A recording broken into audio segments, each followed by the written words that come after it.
Hi friends, good afternoon. আজকে 26শে মে,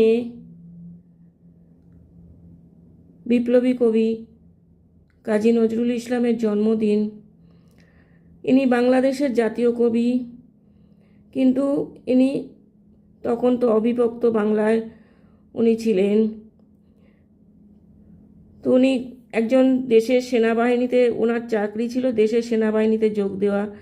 পরাধীন ভারতে উনি সেই সময় দেশের সেনাবাহিনীতে কাজ করতে করতে অনেক কিছু উনি দেখেছেন, সৃষ্টি করেছেন, রচনা করেছেন। সেই রকমই একটি ঘটনা আজকে আপনাদের সামনে তুলে ধরব, যে বিপ্লবী বারীন্দ্র কুমার ঘোষের সংস্পর্শে উনি আসেন তখন উনি বিপ্লবী বারীন্দ্র কুমার ঘোষের কাছ থেকে আধ্যাত্মিকতা ও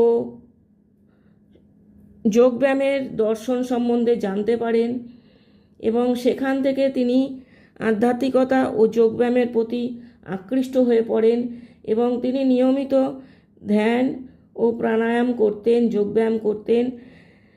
এখান থেকে কোনো বিশেষ সম্প্রদায় তার জন্য তাকে অনেক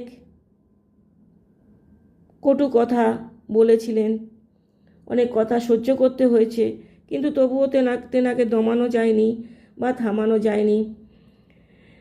তিনি মা কালীকে মনে করতেন শ্রদ্ধা শক্তির প্রতীক। তিনি শ্রদ্ধা ভক্তি ও সাহিত্যের মাধ্যমে মা কালীর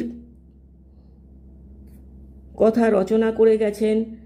মা কালী ছিলেন তার মনস্তাত্ত্বিকতায়, তিনি তার মনস্তাত্ত্বিকতার মাধ্যমে আধ্যাত্মিকতার সেবা করেছেন মাত্র।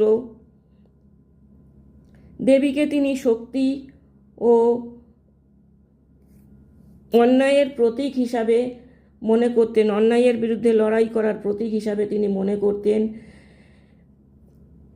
এখান থেকেই তিনি অনেক শ্যামা সঙ্গীত, দেবীর প্রতি আকৃষ্ট অনেক শ্যামা সঙ্গীত রচনা করেছেন।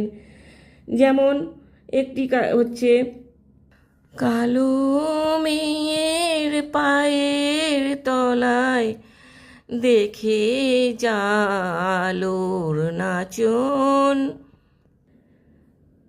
শ্মশানে জাগিছে শ্যামা মা। এছাড়াও আরও অনেক বহু মূল্যবান শ্যামা সঙ্গীত পাওয়া যায়।